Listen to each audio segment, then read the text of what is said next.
Hello ವೀಕ್ಷಕರೇ, ಹೀಗೂ ಉಂಟೆ 20 ವರ್ಷಗಳ ನಂತರ ರಾಜ್ ಠಾಕ್ರೆ ಉದ್ಧವ್ ಠಾಕ್ರೆ ಒಟ್ಟುಗೂಡಿದ್ದಾರೆ.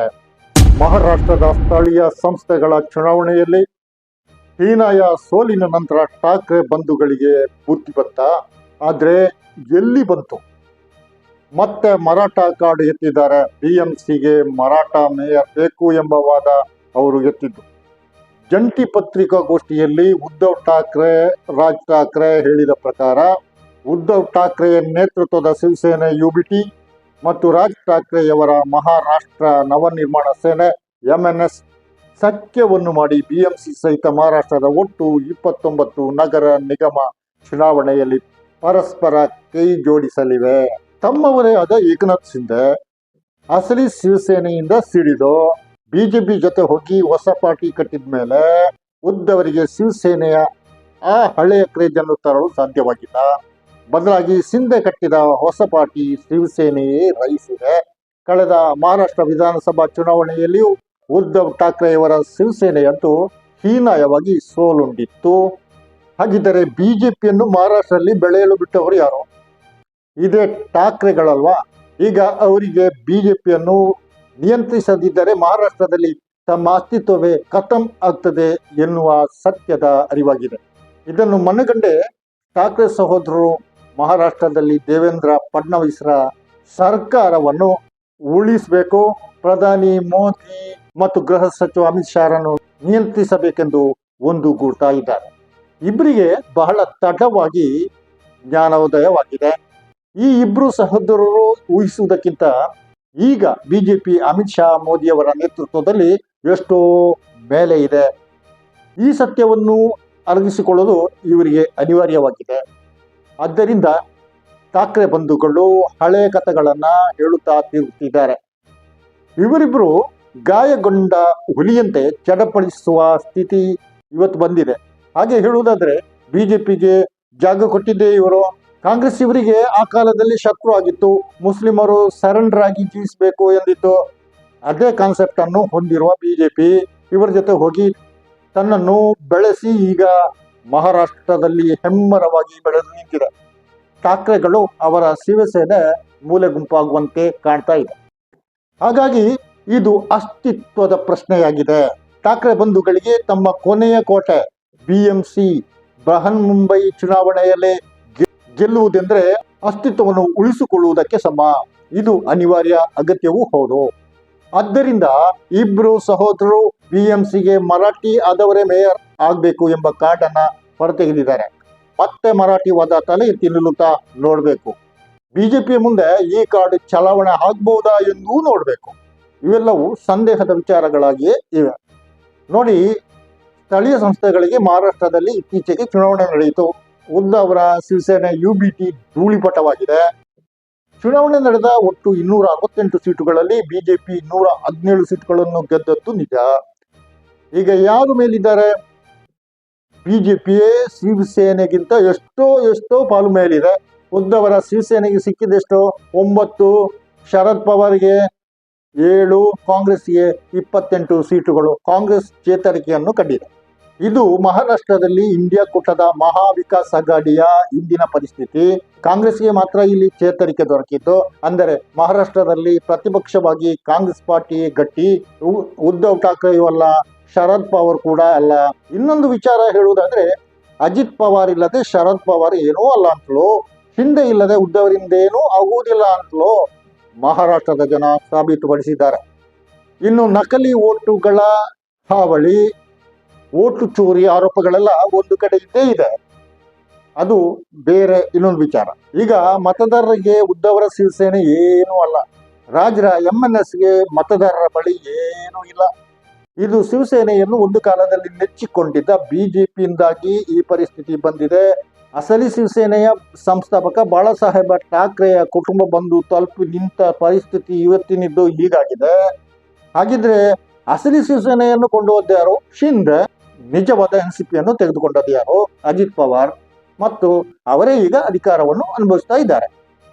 ಠಾಕ್ರೆ ಬಂಧುಗಳು ಈ ರೀತಿ ಗಾಯದ ಮೇಲೆ ಗಾಯಗೊಂಡಿರುವ ಹುಲಿಗಳು ಒಟ್ಟಿಗೆ ಸೇರಿ ಚುನಾವಣೆಯಲ್ಲಿ ಅಬ್ಬರಿಸಲು ತೀರ್ಮಾನಿಸಿದ್ದು ಇದು ಯಶಸ್ವಿಯಾದೀತಾ?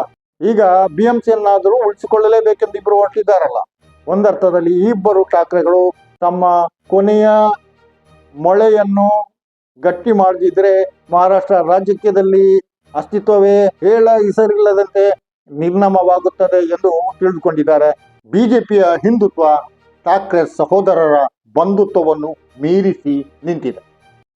ಕೆಟ್ಟ ಮೇಲೆ ಬುದ್ಧಿ ಬಂತು ಎಂಬಂತೆ ಇಬ್ಬರು ಬಂಧುಗಳು ಒಟ್ಟಿಗೆ ಕೂತು ಜಂಟಿ ಪತ್ರಿಕಾಗೋಷ್ಠಿಯಲ್ಲಿ ತಮ್ಮೆರಡು ಪಾರ್ಟಿಗಳ ಮೈತ್ರಿಯನ್ನು ಔಪಚಾರಿಕವಾಗಿ ಘೋಷಿಸಿದ್ದಾರೆ. ಉದ್ಧವ್ ಠಾಕ್ರೆ ಮಾತಾಡಿ ಮಹಾರಾಷ್ಟ್ರಕ್ಕೆ ಕೇವಲ ಠಾಕ್ರೆಗಳೇ ನಾಯಕತ್ವ ನೀಡಲು ಸಾಧ್ಯ ಇದೆ ಎಂದು ಹೇಳ್ತಾ ಇದ್ದಾರೆ. ಈಗ ಅಲ್ಲಿ ಬಿಜೆಪಿ ಸರ್ಕಾರ ಇರುವುದನ್ನು ಮಾತ್ರ ಏನು ಅಥವಾ ಹಳೆಯ ವೈಭವದ ದಿನಗಳನ್ನು ಠಾಕ್ರೆ ಬಂಧುಗಳು ಕನವರಿಸುತ್ತಿದ್ದಾರೆ. ಈಗ ಮಹಾರಾಷ್ಟ್ರದ ಜನರಿಗೆ ಮಹಾರಾಷ್ಟ್ರದ ಪ್ರತ್ಯೇಕ ರಾಜ್ಯ ಆಂದೋಲನವನ್ನು ಉದ್ಧವ್ ನೆನಪಿಸ್ತಾ ಇದ್ದಾರೆ. 107 ಮಂದಿ ಮೃತಪಟ್ಟ ನಂತರ ಮಹಾರಾಷ್ಟ್ರ ದೊರಕಿದೆ ಎಂದು ಹೇಳ್ತಾ ಇದ್ದಾರೆ. ಈ ಆಂದೋಲನಕ್ಕೂ ನಮ್ಮ ಅಜ್ಜ ನೇತೃತ್ವವನ್ನು ನೀಡುತ್ತಿದ್ದರು ಎನ್ನುತ್ತಿದ್ದಾರೆ. ನನ್ನ ತಂದೆ ಮತ್ತು ರಾಜ್ ಠಾಕ್ರೆ ಅವರ ತಂದೆ ಕೂಡ ಈ ಆಂದೋಲನದಲ್ಲಿ ಭಾಗವಹಿಸಿದರು ಎಂದು ನೆನಪಿಸ್ತಾ ಇದ್ದಾರೆ.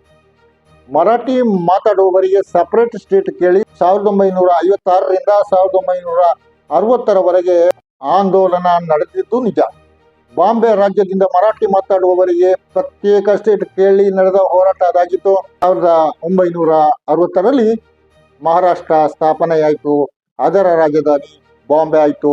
ನಂತರ ಬಾಂಬೆ ಹೋಗಿ ಮುಂಬೈ ಆಯಿತು. ವೀಕ್ಷಕರೇ, ನಿಮಗೂ ಗೊತ್ತಿದೆ, ಶಿವಸೇನೆಯಿಂದ ರಾಜ್ ಠಾಕ್ರೆ ಬಾಳಾಸಾಹೇಬ್ ಠಾಕ್ರೆ ಅವರಿದ್ದ ಕಾಲದಲ್ಲಿಯೇ ಸಿಡಿದು ಹೋಗಿ ಸ್ವಂತ ಪಾರ್ಟಿ MNS ಮಾಡಿದ್ರು. ಯಾಕೆ ಗೊತ್ತಾ?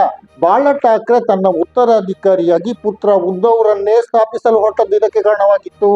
ಆದ್ರೆ ಈ ರಾಜ್ ಠಾಕ್ರೆ ಇದ್ದಾರಲ್ಲ, ಚಿಕ್ಕಂದಿನಿಂದಲೇ ಬಾಳ ಠಾಕ್ರೆಯವರ ಜೊತೆಗೆ ಇದ್ದವರು. ಎಷ್ಟರವರೆಗೆ ಅಂದ್ರೆ ಬಾಳ ಠಾಕ್ರೆ ಯುವ ಸೇನೆಯ ಹೊಣೆಗಾರಿಕೆಯನ್ನು ವಹಿಸಿಕೊಟ್ಟಿದ್ರು. ಇದಾಗಿ ನಂತರ 1990ರ ಹೊತ್ತಿಗೆ ಶಿವಸೇನೆಯಲ್ಲಿ ಉದ್ಧವ್ ಠಾಕ್ರೆ ಹಿಡಿತವನ್ನು ಬಿಗಿಗೊಳಿಸಲು ತೊಡಗಿದ್ರು.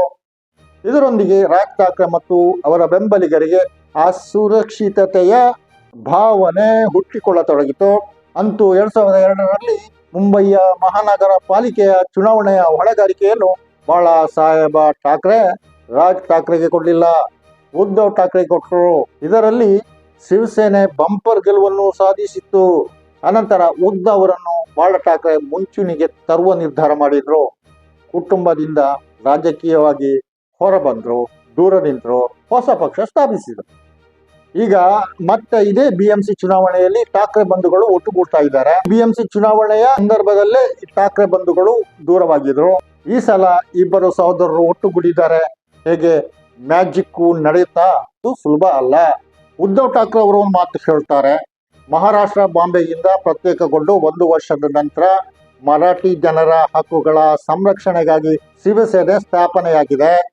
ಅವರ ಪ್ರಕಾರ ಮಹಾರಾಷ್ಟ್ರಕ್ಕಾಗಿ ಪ್ರಯತ್ನಿಸುತ್ತಿದ್ದವರೇ ಈಗ ಹೊಸ ಪ್ರಯತ್ನವನ್ನು ಮಾಡ್ತಾ ಇದ್ದಾರೆ. ಅಂದರೆ ದಿಲ್ಲಿಯಲ್ಲಿ ಕೂತ ಮೋದಿ ಅಮಿತ್ ಶಾರನ್ನು ತಡೆಯುವುದಕ್ಕೆ ಪ್ರಯತ್ನ ಆರಂಭಿಸಿದ್ದಾರೆ. ಮಹಾರಾಷ್ಟ್ರದಿಂದ ಅವರನ್ನು ಓಡಿಸಬೇಕಾಗಿದೆ.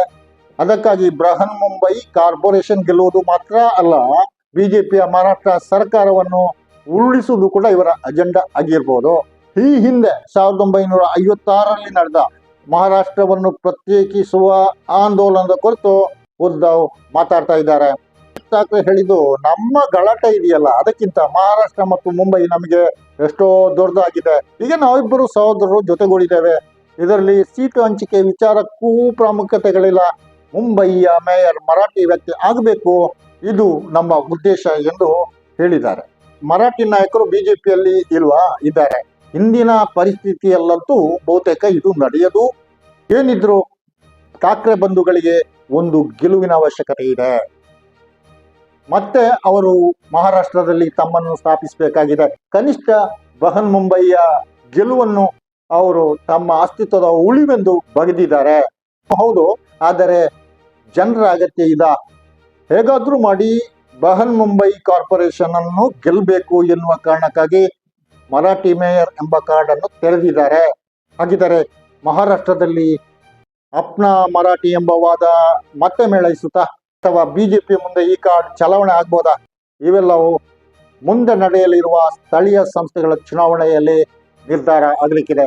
ವೀಕ್ಷಕರೇ, ನಿಮ್ಮ ಅಭಿಪ್ರಾಯ ಏನು? ಇನ್ನೊಂದು ಕಾರ್ಯಕ್ರಮದೊಂದಿಗೆ ಇನ್ನೊಮ್ಮೆ ನಿಮ್ಮ ಮುಂದೆ ಬರುತ್ತೇನೆ. ನಾನು ಅವರ ಮಂಚಿ. ಸಬ್ಸ್ಕ್ರೈಬ್ ಆಗಿ, ಶೇರ್ ಮಾಡಿ, ಕಮೆಂಟ್ ಮಾಡಿ. ಜೈ ಹಿಂದ್.